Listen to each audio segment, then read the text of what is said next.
کیا ہے؟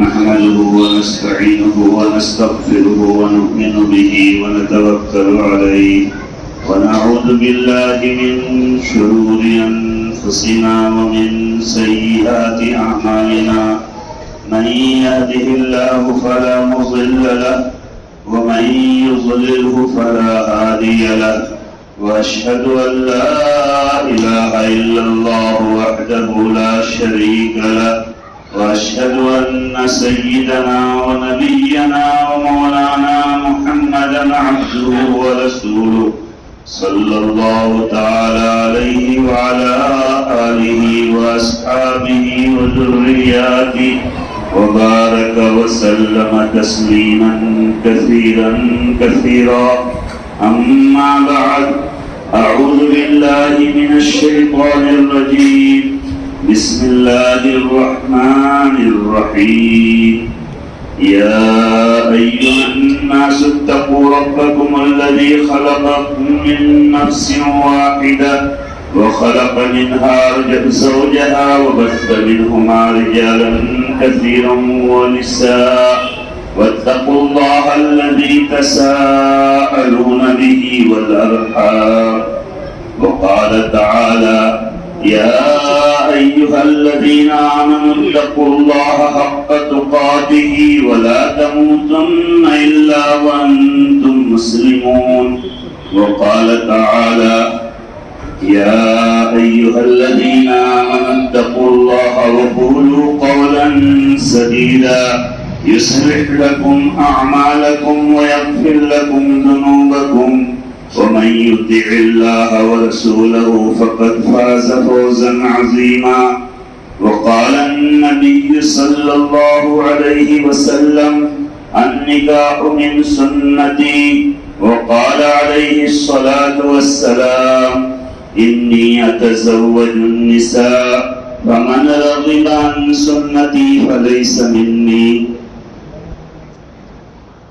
محترم مولانا مفتی عبدالرحمن صاحب آپ کے ساتھ مبشرین بنت عبدالواحد صاحب مرحوم، ان کا 11 گرام سونا نقد کے عوض میں جو جن گواہوں کے نام لکھے ہیں ان کی گواہی میں اور تمام مجلس والوں کی گواہی میں آپ کے ساتھ ان کا نکاح کر دیا. آپ نے قبول کیا؟ بارک اللہ. الحمدللہ رب العالمین والصلاة والسلام. فضل اپنی مہربانی سے اس نکاح کو خیر کا، برکت کا، رحمت کا، اپنے قرب کا، دنیا آخرت کی بھلائیوں کا ذریعہ بنا. اے اللہ دونوں خاندان کے دلوں کو اے اللہ تو اپنے فضل سے جوڑ دے. اے اللہ ایک دوسرے کے حقوق ادا کرنے کی توفیق عطا فرما.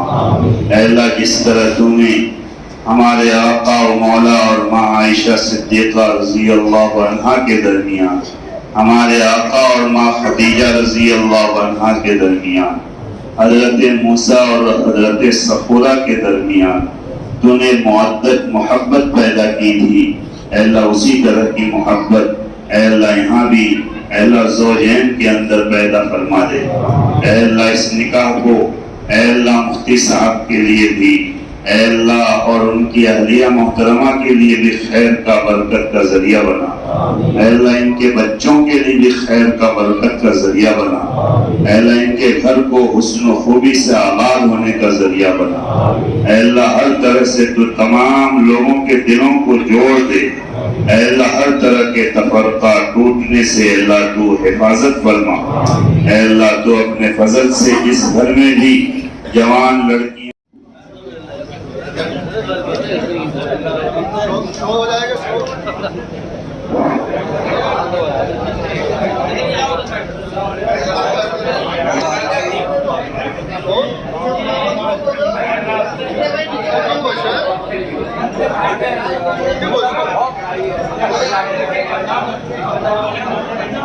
Thank you. جو ہے مشکل ہو، اور نکاح کو جتنا مشکل بنائیں گے غلط کاری بدکاری اتنی جو ہے آسان ہو جائے گی۔ اسی لیے ہمیں چاہیے کہ ہم اپنے سماج میں نکاح کو آسان سے آسان بنانے کی کوشش کریں، سنت کے مطابق نکاح پڑھانے کی کوشش کریں۔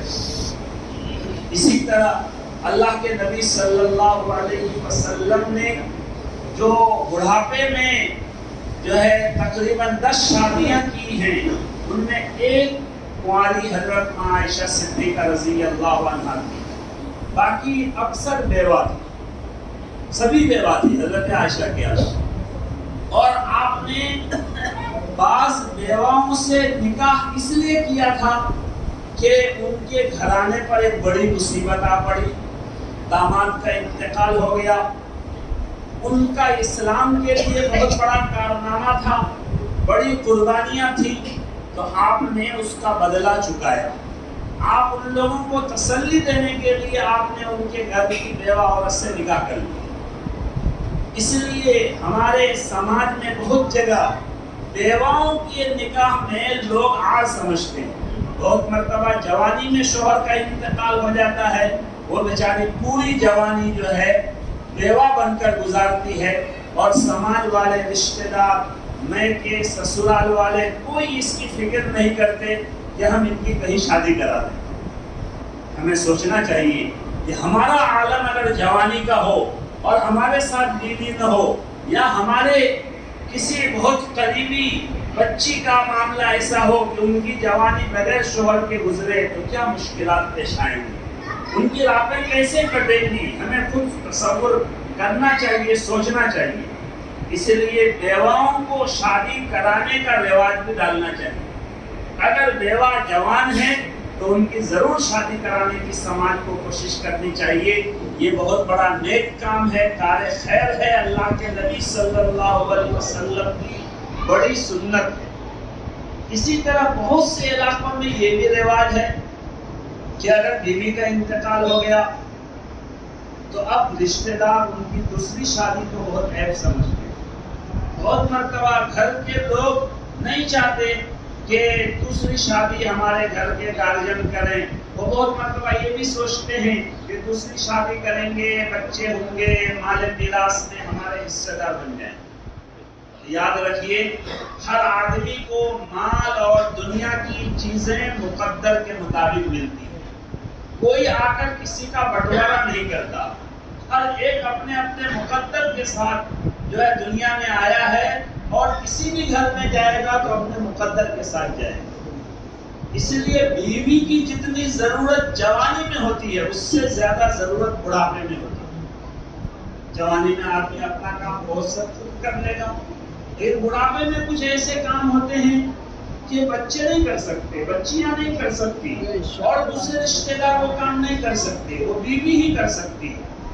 اس لیے یہ دونوں طریقہ جو بعض علاقوں میں اس کو عیب سمجھتے ہیں کہ بیوہ کا نکاح نہیں کرا دے، یا کوئی اگر کسی کی بیوی کا انتقال ہو گیا، جوان ہے، تو وہ اپنی زندگی اسی طرح گزار دیتا ہے۔